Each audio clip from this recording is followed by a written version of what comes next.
So, kindergarten with integration groups. What are kindergarten with integration group? What are they meant for? And what is it that you, as a parent, you have to notice if you find yourself or your child in one of these kind of kindergarten?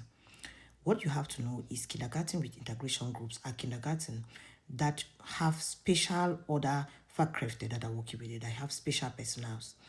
These are kindergarten that are meant for mostly children that are suffering from developmental challenges or disabilities in one or two ways. Okay, so they mostly have special people that are versed with these challenges that these children are facing. For example, physical disability, for example, mental disabilities, for example, children with social, emotional, still emotional disorder. Okay, so these kindergarten are inclusive. They call them inclusions kindergarten. They have special people that are specialized in these disabilities that I just named working with them. So if your child is sent to one of these kindergarten, you have to note as a parent the group in which your child finds himself. Do they have one of these special people that are working with them? And what kind of challenge is your child facing? And what kind of group your child is going to?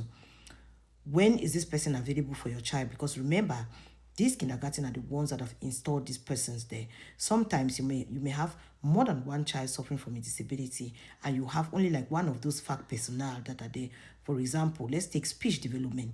Some children that have speech development, they might be sending them to a kindergarten where you have like a speech therapist that is included, apart from the normal HCN that is included also in this kindergarten.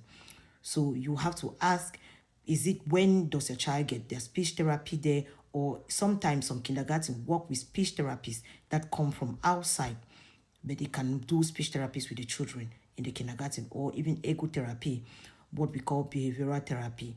Or you have things like high pedagogical free for their own. Okay, so early developmental challenges, early developmental high practical that work with children like that.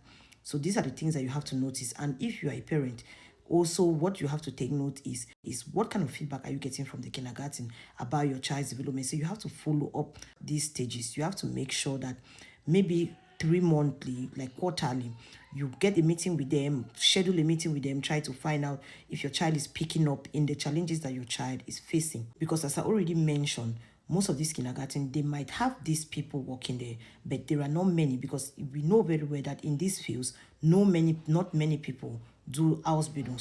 So this inclusions kindergarten actually came about from the time when the United Nations Disability Conference for Children was held in 2006, and this law was created. So many countries had to go and include normal children that have disabilities or certain developmental challenges with children that don't have in the same kindergarten. But as I already said, in Germany, we've had it since 2009, but we still have a lot to go. They still have a long way to go, because many of these kindergarten are not yet inclusions kindergarten. You have a lot of kindergarten out there where they don't have these special groups or special people working with them. Most of the parents, they are forced to always take their children outside of the kindergarten to do their therapies. So if your child is facing one or two of these challenges, you might want to seek a kindergarten that has one of these special groups. It is always very good for the child.